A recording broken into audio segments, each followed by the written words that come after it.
பெங்களூரு குண்டுவெடிப்பு சம்பவம் தொடர்பாக சந்தேகத்திற்குரிய நபரிடம் குற்றப்பிரிவு போலீசார் விசாரணை மேற்கொண்டுள்ளனர். இது தொடர்பான முழு விவரங்களையும் அளிக்க இணைகிறார் எமது செய்தியாளர் பாரதி ராஜா. பாரதி ராஜா, சொல்லுங்க, சந்தேகத்திற்குரிய நபர் யார் என்று அறியப்பட்டது? விவரங்கள் என்ன? பதிவு செய்யுங்க.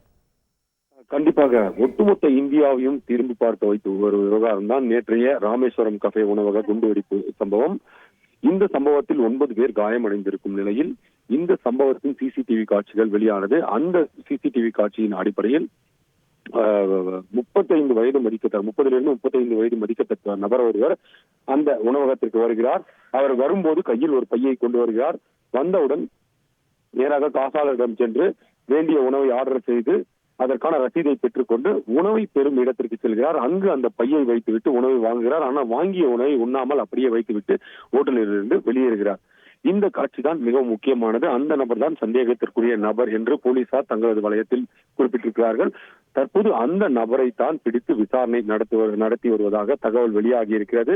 ஏனென்றால் அந்த வெளியேறும் அந்த நபர் எந்த பகுதி வழியாக செல்கிறார் என்றால் அந்த பகுதி முழுவதும் 300க்கும் மேற்பட்ட சிசிடிவிகள் தற்போது போலீசாரின் ஆய்வுக்கு எடுத்துக் கொள்ளப்பட்டிருக்கிறது. அதில் அந்த நபர் பயணித்துள்ள பாதையில் உள்ள சிசிடிவிகளின் அடிப்படையில் அந்த நபரை தற்போது கைது செய்து விசாரணை வளையத்தில் கொண்டு வந்திருப்பதாக நகர குற்றப்பிரிவு போலீசார் கூறியிருக்கிறார்கள். அது மட்டுமல்ல, FSL என்று அழைக்கக்கூடிய தடவியல் துறையின் ஆய்விலும் இன்னொரு முக்கியமான விஷயம் தெரிய வந்திருக்கிறது. மங்களூரில் கடந்த வருடம் நடந்த குக்கர் குண்டுவெடிப்பு, அதே போல தற்போது ராமேஸ்வரம் கஃபேயில் நடந்திருக்கும் இந்த குண்டுவெடிப்பு ஆகியவற்றிற்கு பயன்படுத்தப்பட்டிருக்கும் பேட்டரி மற்றும் அந்த குறைந்த திறன் கொண்ட IED ஆகியவை ஒத்துப்போவதாக ஒரு தகவல் வெளியாகி இருக்கிறது. இந்த தகவலை தடவியல் துறை தற்போது வரை அதிகாரப்பூர்வமாக வெளியிடவில்லை என்றாலும் கூட நமக்கு கிடைத்திருக்கும் தகவலின்படி இது இரண்டும் ஒத்துப்போவதாக தெரிகிறது. அது மட்டுமல்ல, இந்த பிடித்து விசாரணை வளையத்திற்குள் கொண்டு வரப்பட்டுள்ள நபரிடம் பல்வேறு கேள்விகள் எழுப்பப்படுகிறது. ஏனென்றால் வந்த அந்த நபர் பேருந்தில் வந்ததாக கூறப்படுகிறது. எதற்காக பேருந்தில் வந்தார்?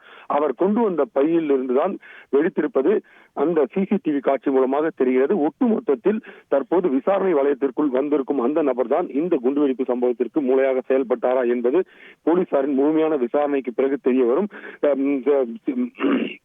அது மட்டுமல்ல, இந்த விவகாரம் தொடர்பாக கர்நாடக ஆளுநர் கூட நேற்று அந்த பாதிக்கப்பட்டவர்களை இந்த குண்டுவெடிப்பு சம்பவத்தில் பாதிக்கப்பட்டவர்களை நேற்று இரவில் சந்தித்தார்.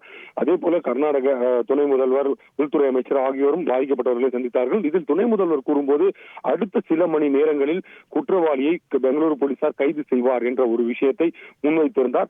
அதன்படி தற்போது விசாரணையானது துரிதப்படுத்தப்பட்டு சந்தேகத்திற்கு ஒரு நபர் விசாரணை வளையத்திற்குள் வந்திருக்கிறார். அவர்தான் மூளையாக செயல்பட்டாரா என்பது குறித்த முழு விவரம் இன்னும் சற்று நேரத்தில் தெரிய வரும். அதிகாரப்பூர்வமாக அவர் கைது என்று அறிவிக்கப்பட்ட பின்னர் தான் அவர்தான் செயல்பட்டாரா என்பது நமக்கு தெரிய வரும். இது ஒரு புறம் இருக்கு. மற்றொரு புறம் பாஜகவினர் இந்த விஷயத்தையே ஒரு குற்றச்சாட்டாக முன்வைக்கிறார்கள்.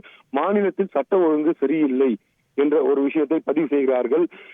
மேலும் இந்த சம்பவத்திற்கு பொறுப்பேற்க வேண்டும், அரசு பொறுப்பேற்க வேண்டும். எவ்வளவு மெத்தனமாக செயல்படுகிறார்கள் இவர்கள், சிறுபான்மையினர் ஆதரவு என்று கூறிக்கொண்டு இது போன்ற சட்ட விஷயங்களை கோட்டை விடுகிறார்கள் என்று பாஜகவினர் குற்றம் சாட்டுகிறார்கள். ஒட்டுமொத்தத்தில் பாராளுமன்ற தேர்தல் நெருங்கிக் கொண்டிருக்கும் இந்த வேளையில் இந்த குண்டுவெடிப்பு சம்பவமானது மிகப்பெரிய ஒரு பரபரப்பை ஏற்படுத்தியிருக்கிறது. அது மட்டுமல்ல, பாஜக தரப்பில் கூறும்போது இந்த விஷயத்தை நேரடியாக தேசிய புலனாய்வு முகமையிடம் ஒப்படைக்க வேண்டும், பெங்களூரு போலீசார் விசாரணை நடத்தக்கூடாது என்று கூறுகிறார்கள். ஆனால் கர்நாடக முதல்வரை பொறுத்தமட்டில் இந்த விஷயத்தை பெங்களூரு போலீசாரை கண்டுபிடிப்பார்கள், அவர்கள் மிகவும் திறமை வாய்ந்தவர்கள் என்று கூறி நகர குற்றப்பிரிவு போலீசாரிடம் இந்த வழக்கை ஒப்படைத்திருக்கிறார்கள். அது மட்டுமல்ல, HL காவல் நிலையத்தில் ஊப்பா மற்றும் வெடிபொருள் தடுப்பு சட்டத்திற்கு வழக்குகள் பதிவு செய்யப்பட்டுள்ளன. தற்போதைய முக்கிய செய்தி என்னவென்றால், விசாரணை வளையம் குண்டுவெடிப்புக்கு காரணமானதாக சந்தேகிக்கப்படும் நபர் விசாரணை வளையத்திற்குள் கொண்டு வரப்பட்டிருக்கிறார். விரைவில் அதிகாரப்பூர்வமாக அவர் கைது செய்யப்படுவாரா என்பது குறித்த விவரம் தெரிய வரும். உங்கள் விரிவான தகவல்களுக்கு நன்றி பாரதி ராஜா. செய்திகளை உடனுக்குடன் தெரிந்து கொள்ள உடனே சப்ஸ்கிரைப் பண்ணுங்க.